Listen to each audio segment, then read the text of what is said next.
시드니 우리는 교회 학생부 친구들, 한 주간도 잘 지냈나요?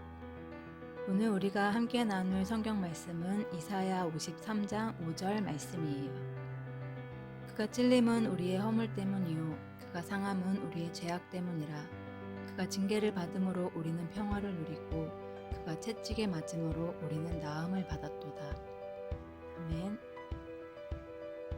오늘은 고난주간을 맞이하여 예수님의 마지막 일주일을 따라가 보려고 해요. 그 길이 어떤 길인지 함께 살펴보도록 해요. 먼저 일요일, 종려주일이라고도 하죠. 예수님은 어린 나귀를 타고 예루살렘 성으로 들어오셨어요. 많은 사람들이 종려나무 가지를 흔들며 예수님이 지나가시는 길에 겉옷을 폈어요. 종려나무는 승리를 상징해요. 사람들은 예수님이 로마로부터 우리를 구해줄 왕이 되실 것이라 생각하고 환영했어요. 예수님은 이 세상의 왕으로 오셨어요. 하지만 사람들이 생각하는 한 나라의 왕이 아니에요. 월요일, 예수님은 성전으로 들어가셨어요. 사람들은 성전에서 제사를 드렸어요. 성전은 제사에 쓸 흠없는 동물들을 파는 사람들과 성전에서 쓸 수 있는 돈으로 바꿔주는 사람들로 시끄러웠어요. 장사하는 사람들은 비싸게 동물을 팔았고 돈을 바꿔주는 사람들은 많은 수수료를 받았어요. 대제사장들은 돈을 받고 이 모든 일을 허락했죠. 이에 예수님은 테이블과 의자를 둘러 엎으시고 성전에서 더 이상 물건을 사고 팔지 못하도록 하셨어요. 성전은 기도하고 하나님께 예배드리는 거룩한 곳이에요. 예수님은 더러워진 이 성전을 깨끗하게 청소하셨어요. 대제사장들은 이 일로 예수님을 죽일 계획을 세우죠. 화요일, 예수님은 성전에서 많은 이야기를 들려주셨어요. 그때 예수님은 부자들이 헌금하는 것을 보시고 이어서 어떤 가난한 과부가 2렙돈을 헌금하는 것을 보셨어요. 가난한 과부는 생활비 전부를 하나님께 드렸어요. 그 누구보다 많은 헌금을 했죠. 이 헌금은 어려운 사람들을 위해 다시 사용되어져야 했어요. 하지만 종교 지도자들은 이 헌금으로 성전을 더 멋있게 만들었어요. 예수님은 이 성전은 무너질 것이라고 말씀하세요. 그리고 후에 AD 70년에 성전은 로마의 티투스 장군에 의해 무너져요. 지금은 한쪽 벽만이 남아 있어요. 수요일, 수요일은 예수님이 어떤 일을 하셨는지 성경에 기록되어 있지 않아요. 그래서 침묵의 수요일, Silent Wednesday라고 말하죠. 대제사장들은 예수님을 죽일 계획을 세웠고 예수님의 제자였던 유다는 대제사장들에게 예수님을 넘겨주기로 약속하죠. 목요일, 최후의 만찬이 있는 날이에요. 예수님은 빵을 들고 축복하신 후 빵을 떼어서 제자들에게 주시며 말씀하셨어요. 받아 먹어라. 이는 너희를 위하여 내어주는 내 몸이다. 또 예수님은 잔을 들어 감사를 드린 뒤 제자들에게 주시며 말씀하셨어요. 모두 이 잔을 마셔라. 이는 죄를 용서해 주려고 많은 사람을 위하여 흘리는 내 언약의 피다. 이제 곧 예수님은 몸이 찢기시고 피를 흘리실 거예요. 식사를 마치시고 예수님은 수건과 대야를 가져와 제자들의 발을 씻어주셨어요. 요한복음 13장 14절 말씀. 내가 주와 또는 선생이 되어 너희 발을 씻었으니 너희도 서로 발을 씻어주는 것이 옳으니라. 13장 34절 말씀.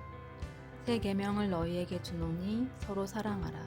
내가 너희를 사랑한 것 같이 너희도 서로 사랑하라. 아멘. 예수님은 제자들에게 발을 씻어주듯 서로 사랑하고 섬기라고 말씀하세요. 그리고 예수님은 그날 밤 겟세마네 동산으로 가셔서 간절히 기도하셨어요. 조금 나아가사 얼굴을 땅에 대시고 엎드려 기도하여 이르시되 내 아버지여 만일 할만하시거든 이 잔을 내게서 지나가게 하옵소서. 그러나 나의 원대로 마시옵고 아버지의 원대로 하옵소서 하시고 예수님은 죽음이 두려우셨어요. 하지만 하나님의 뜻을 이루기 위해 죽음을 선택하셨어요. 나의 뜻대로 하지 마시옵고 하나님 아버지의 뜻대로 하옵소서. 금요일 밤 12시를 넘긴 새벽, 유다가 로마 군인들과 함께 예수님이 계신 곳으로 왔어요. 예수님에게 다가와 입을 맞춰 이 사람이 예수님이라는 것을 군인들에게 알렸죠. 예수님은 대제사장 가야바에게로 끌려가셨어요. 그리고 제자들은 다 도망갔어요. 그곳에서 밤새 재판을 받으셨어요. 그리고 예수님은 로마 총독이었던 빌라도에게 넘겨졌고 빌라도는 예수님에게서 어떤 죄도 찾지 못했어요. 하지만 사람들이 예수님을 십자가에 못 박으라고 소리쳤기 때문에 그 사람들의 말을 들어줬어요. 예수님이 예루살렘에 들어오실 때 종려나무 가지를 흔들며 겉옷을 땅에 깔고 환영했던 사람들이 이제는 예수님을 십자가에 못 박으라고 소리치고 있어요. 그들은 예수님이 왕이 되실 것이라 기대했지만 예수님은 왕이 되지 않으셨어요. 기대가 무너지자 예수님의 적이 되었어요. 로마 군인들은 예수님께 침을 뱉고 가시 면류관을 씌우고 채찍질했어요. 예수님은 금요일 오전 9시에 십자가에 못 박히셨어요. 십자가에 달려 끔찍한 고통을 당하시고 피를 다 흘리시고 오후 3시가 되었을 때 죽음을 맞이하셨어요. 아리마대 사람 요셉이 와서 예수님의 시신을 가져가 무덤에 장사되셨어요. 금요일 저녁부터 토요일 저녁까지는 안식일이었기 때문에 예수님의 장례는 급하게 치러졌어요. 그리고 토요일은 안식일이기 때문에 아무것도 일어나지 않았어요. 일요일, 급하게 예수님의 장례가 치러졌기 때문에 여인들이 향품을 가지고 다시 예수님의 무덤을 찾아왔어요. 그리고 그곳에서 부활하신 예수님을 보게 되죠. 우리는 이날을 기념하기 위해 일요일에 모여 예배를 드리고 있어요. 예수님이 잡히시고 재판을 받으시고 또 십자가에 달려 죽으시기까지 오랜 시간이 걸리지 않았어요. 예수님은 빌라도에게 재판받으실 때 자신을 위해 그 어떤 변호도 하지 않으셨어요. 입을 열지 않으셨죠. 그로 인해 모든 일이 아주 빠르게 이루어졌어요. 마치 죽기를 기다리고 있는 사람처럼요. 이 세상에 죽기 위해 태어나는 사람은 없어요. 그러나 예수님은 죽음을 선택하셨어요. 예수님의 침묵, 사일런스 속에 많은 이야기가 담겨 있어요. 여기에는 두렵지만 죽어야만 하는 끔찍한 고통이 담겨 있고 위대한 희생, 구원이 담겨 있어요. 그 어떤 말보다 강력하죠. 그럼 왜 예수님은 이 고통의 길을 걸으셔야만 했을까요? 그것은 예수님이 죽으셔야만 우리가 살기 때문이에요. 예수님의 죽음으로 우리가 구원받을 수 있기 때문이죠. 우리를 그토록 사랑하셨어요. 예수님은 이제 우리가 살아있는 작은 예수로 살아가기를 바라세요. 부활하신 예수님이 우리 마음 가운데 살아계셔서 우리를 그렇게 바꿔 가실 거예요. 우리는 예수님과 함께 새로운 사람이 되어 갈 거예요.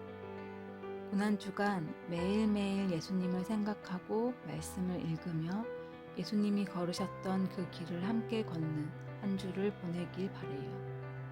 그리하여 작은 예수의 모습으로 살아가기를 다짐하는 우리 친구들이 되길 소망합니다.